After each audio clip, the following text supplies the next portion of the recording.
بسم اللہ الرحمن الرحیم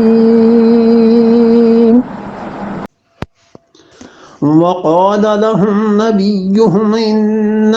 آية ملكه أن يأتيكم الطابوت فيه سكينة من ربكم وبقية مما ترك آل موسى وآل هارون تحمله الملائكة إن في ذلك لآيات لكم إن كنتم مؤمنين وقال لهم نبیہم، ان کے نبی علیہ الصلوۃ والسلام نے کہا. نبی نبا کہتے ہیں نا خبر کو، اور نبی فعیل کے وزن پہ ہے، یعنی جو بہت خبریں دینے والا ہو. اللہ کی طرف سے خبر پا کے وہ دیتا ہے نا، اللہ کی طرف سے وحی آتی ہے اور اس وحی کو وہ پھیلاتا ہے. ان کے نبی علیہ السلام نے کہا ان آیت ملک ہی، اور طالوت کی حکمرانی پر تم جو اعتراض کرتے ہو تو دیکھو اس کی حکمرانی کی ایک دلیل یہ بھی ہے کہ ان یاتیکم التابوت، اس کے پاس آئے گا تابوت، فیہ سکینتن، اور اس میں سکون کی چیزیں ہیں، من ربکم، تمہارے پروردگار کی طرف سے. ایک تابوت ہم دیں گے اور اس تابوت میں سکون کی چیزیں اللہ تعالیٰ دیں گے، مراد یہ، اور وہ خود بخود آئے گا، یعنی تمہاری کوششوں کاوشوں کو کوئی دخل نہیں ہوگا، وہ خود ہی اللہ دے دے گا. وہ بقیتن، اور اس میں وہ چیزیں ہیں مما ترک آل موسیٰ و آل ہارون، جو حضرت موسیٰ علیہ الصلوۃ والسلام کے ماننے والوں کی ہیں، اور اس میں وہ چیزیں ہیں جو حضرت ہارون علیہ الصلوۃ والسلام کے ماننے والوں کی ہیں. تحملہ الملائکہ، اللہ کے فرشتے اسے اٹھا کر لے آئیں گے. ان فی ذالک لآیۃ لکم، اور اس میں فی ذالک، اس میں تابوت سکینہ جو ہے اس کے واپس آنے میں، اس کے پلٹنے میں، اس کے مل جانے میں بڑی نشانی ہے. ان کنتم مومنین، اگر تم ایمان والے. متعدد چیزیں اللہ نے اس آیت میں بیان کی ہیں، نمبر وائز آپ سے سنتے رہیے. ارشاد فرمایا کہ دیکھو ان آیت ملک ہی ان یاتیکم التابوت. پہلی بات تو یہ ہے کہ تابوت اس کے پاس آ جائے گا، اور تابوت کیا ہے؟ اس میں ہے سکون. یہ تابوت سکینہ جو تھا اس میں کئی ایک چیزیں تھیں. تابوت سکینہ کا نام سنا ہے؟ نہیں سنا؟ تابوت سکینہ یہاں بھی ہوتا ہے، یہاں بھی نکالتے ہیں، امریکہ میں بھی.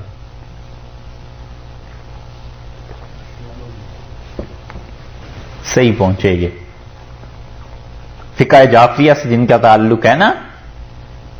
بر صغیر میں تو باقاعدہ محرم وغیرہ میں پھر اشتہار چھپتے ہیں نا کہ تابوت سکینہ کی برآمدگی آج فلاں گھر سے ہوگی.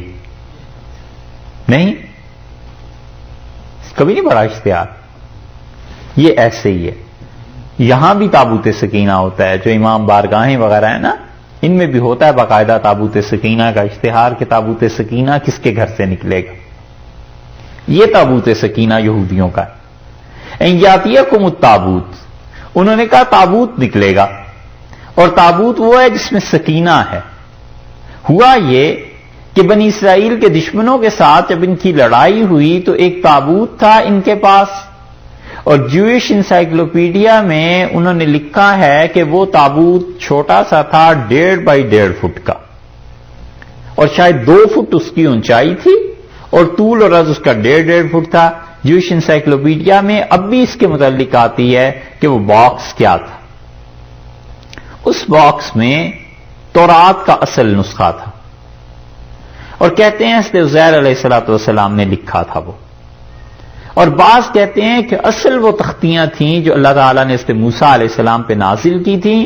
اور وہی تختیاں نسلاً بعد نسل منتقل ہوتی آئی تھیں. اسی لیے اللہ نے فرمایا ہے کہ مما ترک آل موسیٰ، موسیٰ علیہ السلام کی آل نے، ان کے ماننے والوں نے جو کچھ چھوڑا ہے وہ اس سکینہ تابوت سکینہ میں ہے. ایک وہ آل ہارون، اور جو کچھ ہارون نے چھوڑا ہے وہ بھی تھا، اور موسیٰ علیہ السلام کا وہ عصا جو مختلف شکلیں دھار لیتا تھا وہ بھی اس میں تھا. اور ہمارے مفسرین نے بھی روایات اصل میں یہودیوں سے نقل کی ہیں،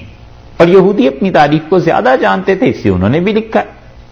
وہ کہتے ہیں وہ تابوت بھی تھا، اس تابوت میں وہ عصا بھی تھا، وہ تورات کی تختیاں بھی تھیں، اور حضرت ہارون اور حضرت موسیٰ علیہ السلام کے کپڑے بھی تھے، یہ چیزیں تھیں۔ جب لڑائی ہوتی تھی تو یہ اس تابوت سکینہ کو خاص طور پہ سامنے رکھتے تھے کہ اللہ کی برکتیں ان چیزوں پہ نازل ہوں،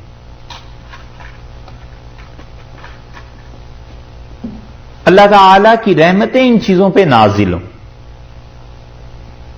اور وہ اللہ کی رحمت نازل بھی ہوتی تھی۔ دشمنوں نے ان سے تابوت سکینہ چھین لیا، اور وہ جدھر بھی رکھتے تھے ان کے ہاں بیماری تباہی پھیلتی تھی، اور جب یہ موقع آیا تو اس کافر قوم نے کہا کہ کسی طرح اس تابوت کو نکالو، یہ سب اس کی نحوستیں ہیں، اور انہوں نے ایک بیل گاڑی پہ اسے رکھا اور ان کے علاقے کی طرف دھکیل دیا۔ فرشتے آئے اور فرشتوں نے اس تابوت کو ان بیلوں کو ہکایا اور آ کے طالوت کے گھر پہ وہ اترا، وہاں آ گیا وہ تابوت۔ تو انہوں نے کہا ان یاتیکم التابوت فیہ سکینۃ من ربکم، ایسا تابوت جس میں اللہ کی طرف سے سکون ہے تمہارے پاس، اور حضرت موسیٰ اور حضرت ہارون علیہ السلام کی جو چیزیں باقی تھیں ان کی آل سے وہ اس میں ہیں، تحملہ الملائکہ، اور اللہ کے فرشتے اسے لے آئیں گے۔ یہ تابوت سکینہ جب ان کے پاس آیا ہے،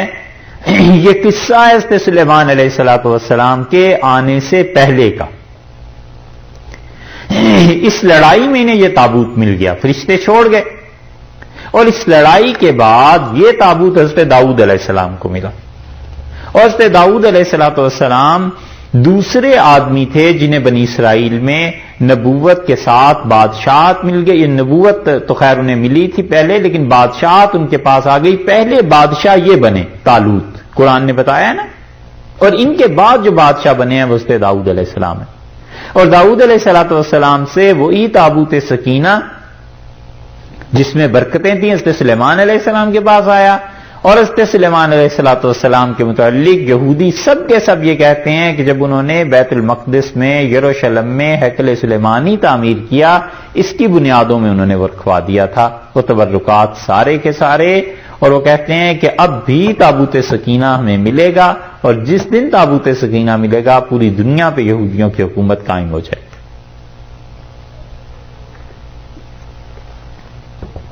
یہ جو کھدائیاں آتی ہیں نا کہ مسجد اقصیٰ کے قریب کھدائی شروع کی اور پھر لڑائی ہوئی اور پھر روک دی اور پھر کھدائیاں شروع کی، یہ ساری کھدائیاں اصل میں اس تابوت سکینہ کے لیے کہ وہ کہیں مل جائے، کیونکہ ان کا عقیدہ ہے کہ حضرت سلیمان علیہ السلام اسے بنیادوں میں کہیں دفن کر گئے۔ اس کے جیوش انسائکلوپیڈیا میں آپ پڑھ سکتے ہیں تفصیل سے۔ ایک بات تو یہ، دوسری بات یہ ہے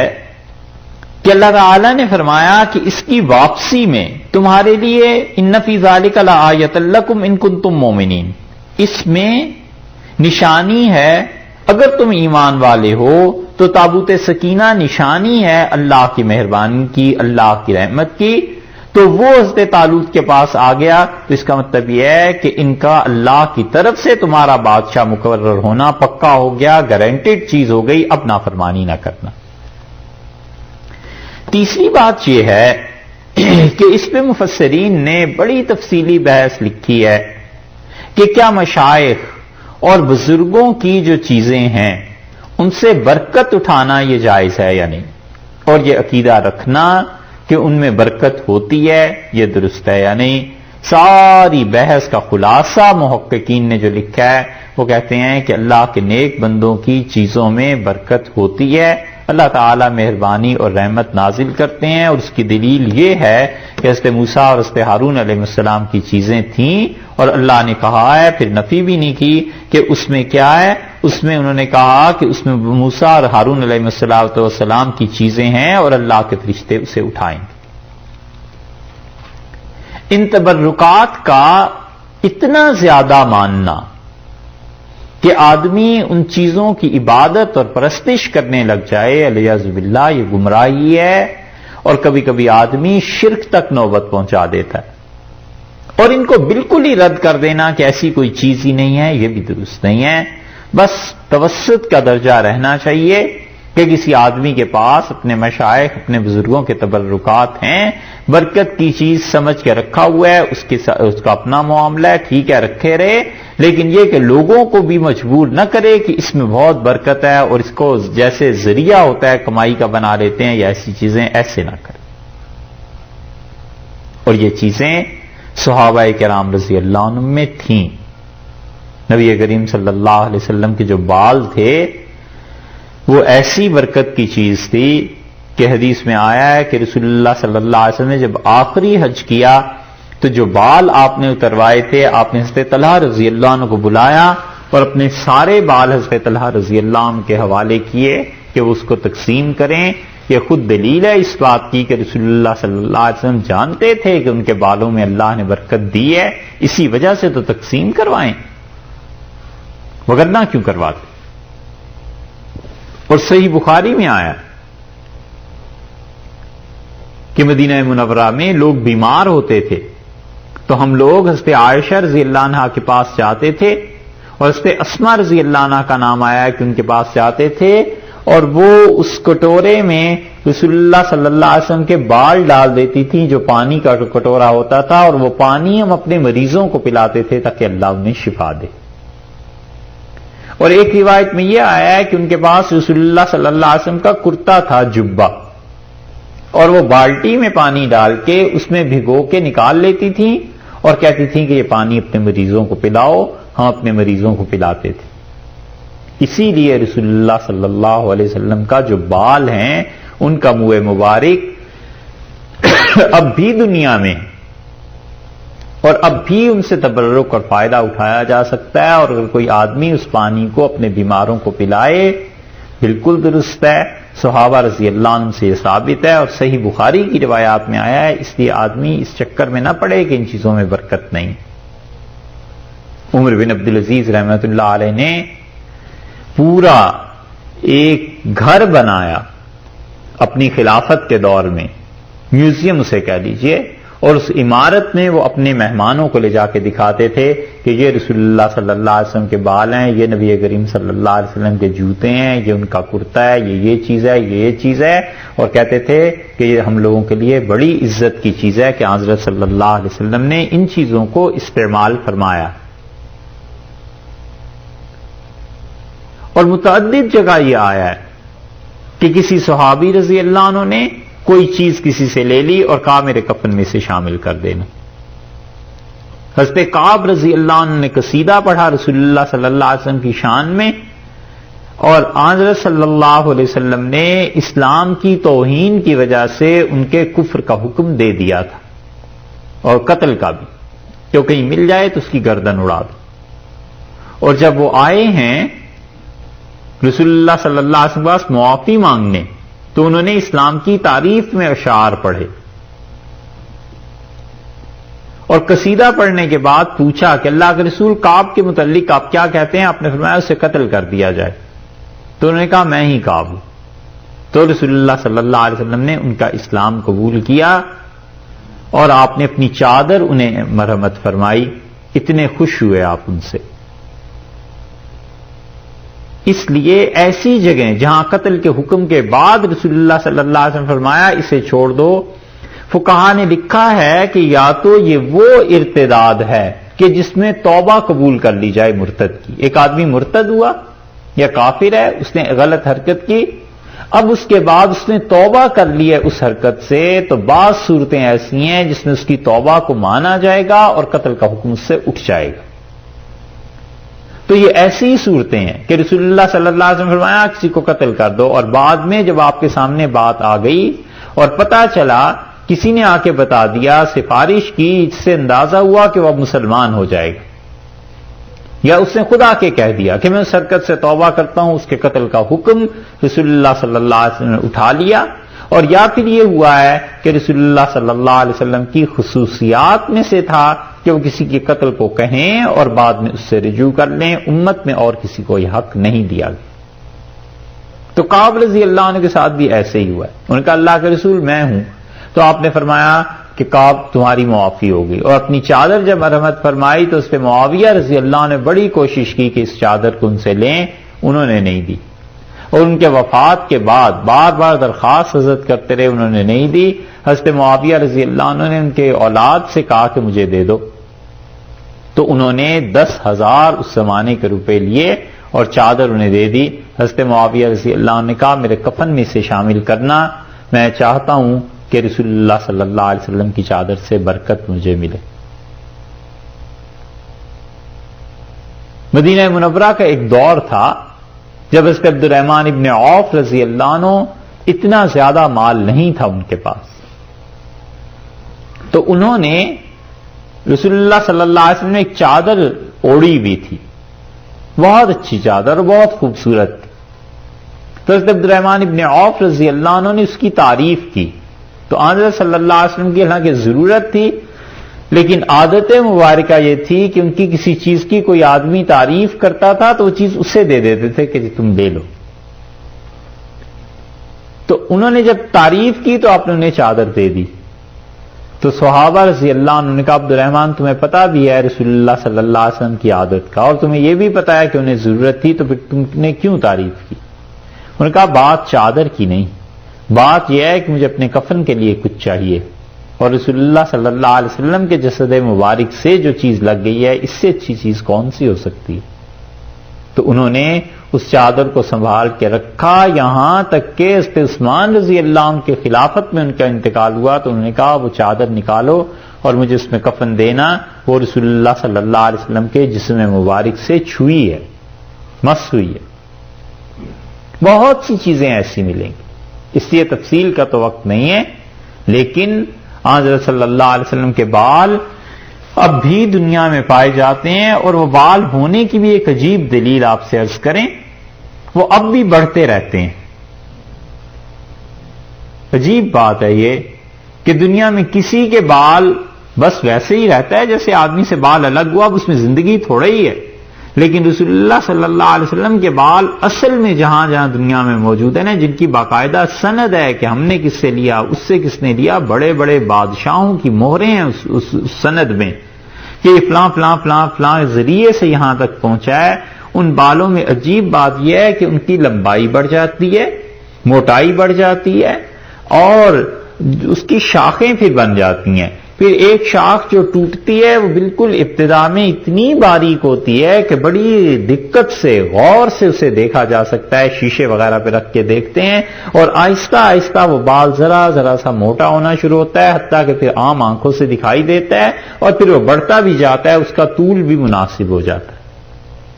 یہ اب تک رسول اللہ صلی اللہ علیہ وسلم ہی کے بالوں کی خصوصیت ہے، اور کسی کے نہیں. اور کسی کا بال رکھ لیجئے، اس کے ساتھ یہ لکھ دیجئے 1 صدی بعد بھی وہ بال اسی چیز پہ ممکن ہے قائم رہے، وہ اس میں کچھ تغیر واقع نہیں ہوتا. تو اس لیے یہ جو برکت کی چیزیں ہوتی ہیں اس کا وجود ہے. سرے سے انکار کرنا ان تمام چیزوں کا انکار کرنا ہے جو گزر چکی. حضرت انس رضی اللہ عنہ کے پاس ایک پیالہ تھا، اور انہوں نے کہا لوگوں یہ پیالہ ہے، اور اس میں ہر پینے کی صحیح چیز میں نے رسول اللہ صلی اللہ علیہ وسلم کو پلائی ہے، شہد بھی پلایا ہے، اور میں نے اپنے ہاتھ سے پانی بھی پلایا ہے، اور دودھ بھی پلایا ہے، اور اس کے ساتھ ساتھ شربت بھی پلایا ہے. یہ سب چیزیں میں اس پیالے میں رسول اللہ صلی اللہ علیہ وسلم کو پلاتا رہا ہوں. ٹوٹ گیا تھا رسول اللہ صلی اللہ علیہ وسلم کے زمانے میں ہی، تو انہوں نے پترے سے اس پیالے کو پھر ٹھیک کرا لیا تھا. جن لوگوں نے دیکھا تھا وہ کہتے تھے اس میں پترا لگا ہوا تھا. تو حضرت انس رضی اللہ عنہ بتاتے تھے کہ رسول اللہ صلی اللہ علیہ وسلم کے زمانے میں ٹوٹا تھا، تو آپ نے فرمایا تھا اسے جڑوا لاؤ، تو میں نے پترا لگوا لیا تھا. اس وہ بصرہ میں تھا. ہوتے ہوتے حضرت انس رضی اللہ عنہ کے اولاد میں وہ بصرہ میں آیا، اور امام بخاری رحمت اللہ علیہ جب گئے تھے بصرہ تو اس پیالے میں انہوں نے بھی پانی پیا، اور ایک موقع پہ 8 لاکھ درہم میں وہ پیالہ فروخت ہوا تھا، کسی نے خرید لیا. حضرت عمر رضی اللہ عنہ جیسے انسان، ان کے متعلق صحیح روایات میں یہ آیا ہے کہ ایک اور پیالہ ایک صحابی رضی اللہ عنہ کے پاس تھا، اور حضرت عمر رضی اللہ عنہ کبھی کبھی اپنی خلافت کے دور میں ان کے گھر جاتے تھے اور کہتے تھے وہ پیالہ نکالو، اس میں مجھے پانی پلا دو، کیونکہ رسول اللہ صلی اللہ علیہ وسلم کے ہونٹ اس کے ساتھ لگیں. ایک دن حضرت عمر رضی اللہ عنہ گئے اور وہ صحابی رضی اللہ عنہ کہتے ہیں میں نے کہا امیر المومنین ہمارے ساتھ آج تو عجیب بات ہوئی. ان کا کیا؟ ہم نے کہا عرض کیا حضرت رات چوری ہو گئی اور کوئی چیز اس نے نہیں چوری کی، بس وہ پیالہ ہی لے گیا. دوست عمر رضی اللہ عنہ بہت ہنسے اور فرمایا نعم السارق، بڑی زبردست چور تھا، بہت اچھا چور تھا. یعنی چرائی بھی چیز تو کیا چرائی، صرف وہ پیالہ لے گیا ہمارے گھر سے. اب تک اسی لیے محدثین نے اس پہ بحث کی ہے کہ کتنی جگہیں ہیں جہاں رسول اللہ صلی اللہ علیہ وسلم کے آثار باقی ہیں. تو وہ کہتے ہیں کہ مکہ مکرمہ میں غار حرا اب بھی اصلی حالت میں موجود ہے جہاں رسول اللہ صلی اللہ علیہ وسلم کا جسم چھوا تھا جس زمین کو، اور وہاں وہ بیٹھے تھے. وہ اور حجر اسود کے متعلق کہتے ہیں کہ رسول اللہ صلی اللہ علیہ وسلم کے ہونٹ اور چہرہ مبارک جہاں لگا تھا، یہ اپنی اصلی چیزیں اب بھی باقی. تو اس لیے سرے سے اس کا انکار کر دینا یہ مناسب نہیں. لیکن کوئی کاروبار بنا لے اور کوئی اس پہ آگے علیہ باللہ بدعات اور شرک کی چیزیں شروع کر دے، وہ بھی مناسب نہیں، اس سے بھی بچنا چاہیے. لیکن ہے یہ بڑی برکت کی چیز. اگر کسی کے پاس حضرت صلی اللہ علیہ وسلم کا منہ مبارک ہو تو بہت بڑی چیز ہے. اس لیے اس میں یہ بات آخری چیز جو اس آیت میں ہے وہ یہ ہے کہ دیکھیے اللہ تعالیٰ نے ذکر کیا ہے وقال لهم نبیہم ان آیت ملکہ، انہوں نے کہا کہ اس کی حکمرانی کی نشانی یہ ہے کہ ان یاتیکم التابوت، کہ تابوت آئے گا اس کے پاس، فیہ سکینۃ من ربکم، اور اس میں سکون ہے تمہارے پروردگار کی طرف سے. قرآن پاک میں 6 آیات ایسی ہیں جس میں اللہ نے سکون کا ذکر کیا ہے، اور ان 6 آیات کے متعلق امت میں ہمیشہ بزرگ یہ لکھتے آئے ہیں، حتیٰ کہ شیخ الاسلام ابن تیمیہ اور ابن قیم رحمہ اللہ جیسے لوگوں نے جو عام طور پہ ان چیزوں کے منکر شمار کیے جاتے تھے، انہوں نے بھی لکھا ہے کہ جب بھی کسی وجہ سے بے سکونی ہو ان آیات کو پڑھنا چاہیے. بے سکونی مختلف وجوہ ہو جاتی ہیں. معاش کے مسئلے میں بے سکونی پیدا ہو جاتی ہے، گھر میں بیماری آ جائے بے سکونی ہو جاتی ہے، خاص طور پہ عمر میں بے سکونی ہو جاتی ہے. جب آدمی جوان ہوتا ہے امنگیں، آرزوئیں، دل میں خیالات، ترقی کے منصوبے، جنس، اس کی کشش، بوجھ، یہ سب چیزیں بے سکونی کو پیدا کرتی ہیں. یہ 6 آیات پڑھتے رہنا چاہیے. جتنی بے سکونی ہو اتنی زیادہ پڑھنی چاہیے، بہت سکون اس میں رہتا ہے. خواتین کے مسائل ہوتے ہیں، بیچاری پریشان ہوتی رہتی ہیں کن کن چیزوں میں، اور یہ بزرگوں نے سب نے لکھا ہے کہ ان آیات میں، ان کے تکرار میں اللہ نے سکون رکھا ہے. 6 آیات میں سے پہلی آیت تو یہ ہے جس میں اللہ نے ذکر کیا ہے سکون کا، کہ اس تابوت میں سکینۃ من ربکم، تمہارے پروردگار کی طرف سے سکون تھا. ایک آیت تو یہ ہوئی. دوسری آیت سورہ توبہ میں آتی ہے 10ویں پارے میں. 10ویں پارے میں سورہ توبہ میں ایک آیت ہے، اس کو پڑھنا چاہیے. 10واں پارہ سورہ توبہ اور آیت نمبر ہے 26.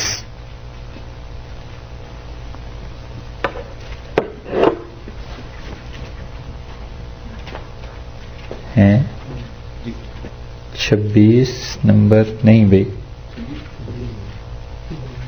نہیں 26 نہیں ہے، 1 منٹ ہیں، کیا نمبر؟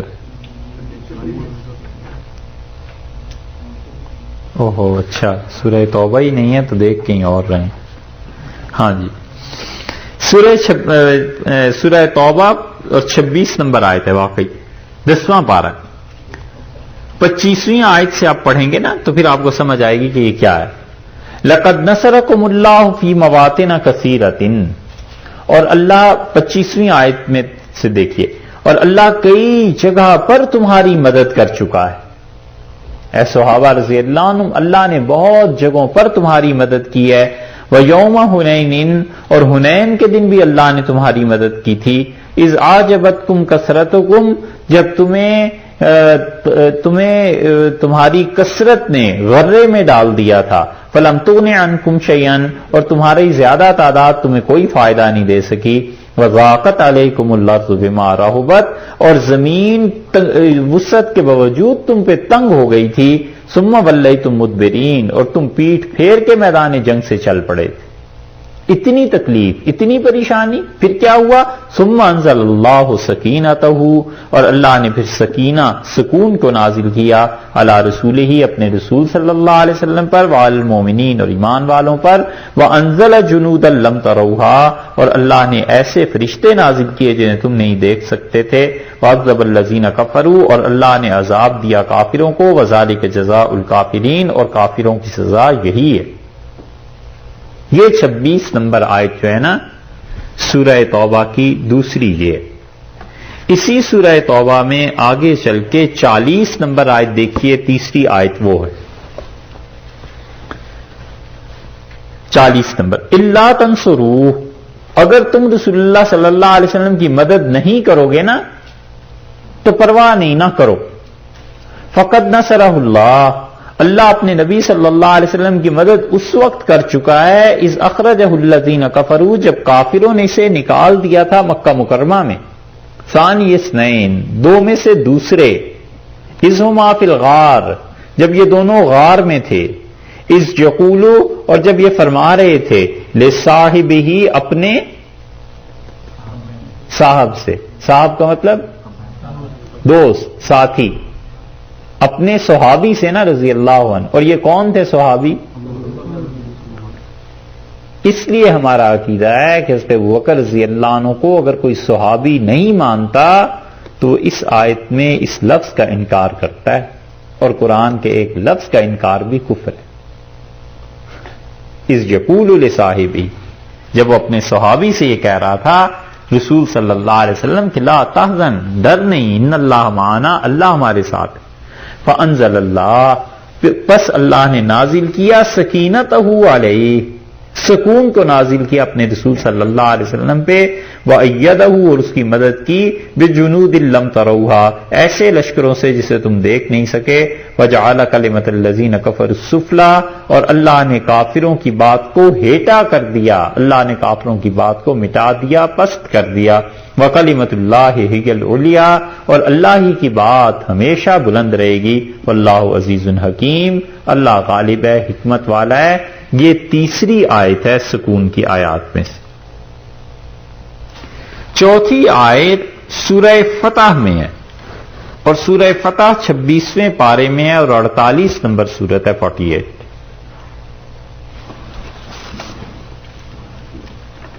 تینوں آیات باقی اسی میں ہیں، 3 آیتیں اب تک ہو گئی نا، باقی تینوں اسی میں ہیں۔ سب سے پہلے دیکھیے اس کی آیت نمبر 4،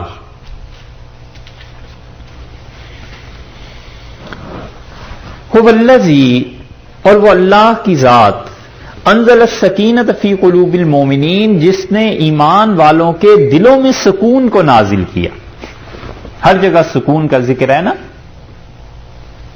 پچھلی تینوں آیتوں میں تھا نا، چوتھی یہ دیکھ لو اس میں بھی ہے، اللہ نے سکون کو نازل کیا ایمان والوں کے دلوں میں، لیزدادوا ایمانا مع ایمانہم، تاکہ جو ان کے پاس پہلے سے ایمان ہے اللہ اس ایمان میں مزید اضافہ کرے، وَلِلَّهِ جُنُودُ السَّمَاوَاتِ وَالْأَرْضِ، اور آسمانوں کے اور زمین کے لشکر اللہ ہی کے لیے، فرشتے اس کا لشکر ہیں، مخلوق اس کا لشکر ہے، ہوائیں اس کا لشکر ہیں، جب تباہ کرنا چاہتا ہے ہواؤں کو چلا دیتا ہے، یہ ساری چیزیں اس کے لشکر ہی تو ہیں۔ وَكَانَ اللَّهُ عَلِيمًا حَكِيمًا، اور اللہ علم والا ہے اور حکمت والا ہے۔ یا تو یہاں تک پڑھ لیا جائے بس، اور یا پھر اس آیت کو پورا پڑھا جائے، لِيُدْخِلَ الْمُؤْمِنِينَ وَالْمُؤْمِنَاتِ، تاکہ اس ذریعے سے اللہ ایمان والے مردوں اور عورتوں کو داخل کرے باغات میں، جنات تجری من تحتها الانہار، جس میں دریا بہ رہے ہیں، خالدین فیہا، وہ ہمیشہ ہمیشہ اس میں رہیں گے، وَيُكَفِّرُ عَنْهُمْ سَيِّئَاتِهِمْ، اور اللہ ان کے گناہوں کو معاف کرے، وَكَانَ ذَلِكَ عِندَ اللَّهِ فَوْزًا عَظِيمًا، اور یہ اللہ کے ہاں بہت بڑی کامیابی ہے ایمان والوں کے ساتھ یہ ہو وَيُعَذِّبَ الْمُنَافِقِينَ وَالْمُنَافِقَاتِ، اور اللہ عذاب دے منافق مردوں کو اور منافق عورتوں کو، وَالْمُشْرِكِينَ وَالْمُشْرِكَاتِ، اور مشرک مردوں اور مشرک عورتوں کو، الظَّانِّينَ بِاللَّهِ ظَنَّ السَّوْءِ، جو اللہ کے بارے میں برا گمان رکھتے تھے۔ دیکھا خدا نے کہا کیا ان کا جرم بیان کیا ہے، اللہ کے بارے میں برا گمان رکھتے تھے، اس لیے اللہ سے ہمیشہ اچھی امید رکھنی چاہیے۔ علیہم دائرۃ السوء، یہ برائیاں انہی پہ پلٹیں، وغضب اللہ علیہم، اللہ کا غصہ نازل ان پہ، ولعنہم، اللہ نے لعنت کی ہے ان پہ، واعد لہم جہنم، اور اللہ نے جہنم ان کے لیے ٹھکانہ بنایا، وساءت مصیرا، جو بہت برا ٹھکانہ ہے، یا تو یہاں تک پڑھ لے یا وہاں تک۔ کتنی آیات ہو گئی؟ 4۔ 5ویں اسی سورت کی 17 نمبر آیت دیکھیے آپ۔ 17 نمبر، اچھا جی ہیں 15 ہے، 18 ہے، 17 نہیں 18 ہے جی۔ لَقَدْ رَضِيَ اللَّهُ عَنِ الْمُؤْمِنِينَ، اور اللہ تعالی بلا شک و شبہ قسم ہے اللہ کو، قد جب آ جاتا ہے نا ماضی پہ، رضیہ ماضی ہے نا، راضی ہوا، اللہ کو قسم ہے اس کی کہ وہ راضی ہوا ان تمام ایمان والوں سے، اس یبایعونک تحت الشجرہ، جب یہ درخت کے نیچے آپ کے ہاتھ پر بیعت کر رہے تھے۔ کہاں پہ؟ حدیبیہ میں۔ فعلم ما فی قلوبہم، اللہ کو معلوم ہے، اللہ نے جان لیا جو کچھ ان کے دلوں میں ہے، فانزل السکینۃ علیہم، اللہ نے ان پہ سکون نازل کیا، واصابہم فتحا قریبا، اور اللہ نے انہیں بشارت دی کہ ان قریب یہ شہر تم فتح کرو گے، ومغانم کثیرۃ یاخذونھا، اور بڑی کثرت سے مال غنیمت تمہیں ملے گا، وکان اللہ عزیزا حکیما، اور اللہ بڑا غالب ہے ان چیزوں کے لیے، حکمت والا۔ 5 آیتیں ہو گئیں، اور 6ٹی آیت آپ دیکھیے 26 نمبر۔ اذ جعل الذین کفروا فی قلوبہم الحمیۃ، جب کافروں نے اپنے دلوں میں بیجا تعصب، حمیت ان کے دلوں میں آئی، حمیت الجاہلیت، ایسی حمیت، ایسی حمیت یعنی ضد، اور ایسی حمیت کہتے ہیں جاہلیت کا جذبہ، اس میں فانزل اللہ سکینتہ علی رسولہ، اللہ نے سکون کو نازل کیا اپنے رسول صلی اللہ علیہ وسلم پہ، وعلی المؤمنین، ایمان والوں پہ نازل کیا، والزمہم کلمۃ التقوی، اور اللہ نے انہیں جوڑ دیا تقوی کی بات کے ساتھ، وکانوا احق بہا واہلہا، اور وہ اس قابل تھے، اس کے اہل تھے کہ تقوی ان کے شامل حال رہتا، یا وہ اس قابل تھے، اس کے اہل تھے کہ سکون پہ نازل کیا جاتا، وکان اللہ بکل شیء علیما، اور اللہ ہر چیز کا علم رکھتا ہے۔ یہ 6 آیات ہیں، یہ پڑھتے رہنا چاہیے جب بھی کسی طرح کی بھی بے سکونی ہو، گھر میں، معاشرے میں، کسی بھی جگہ لڑائی ہو جاتی ہے، فتنہ ہوتا ہے، آدمی کو خوف آتا ہے کہ پتہ نہیں اب کیا ہوگا۔ کئی مرتبہ ایئرپورٹ پہ، ویزا میں، 1000 مسائل انسان کو زندگی میں پیش آتے ہیں کہ اس میں انسان کو پریشانی ہوتی ہے۔ یہ 6 آیات بزرگوں نے لکھا ہے، یاد کرنی چاہیے۔ یہ جو وظیفے پوچھتے رہتے ہیں نا، بعض لوگوں کو ہوتی ہے کہ کوئی وظیفہ بتا دیں، کوئی چیزیں، اللہ کے کلام سے بہتر کون سا وظیفہ؟ تو 6 آیات میں اللہ نے سکون کا ذکر کیا ہے، یہ چیز۔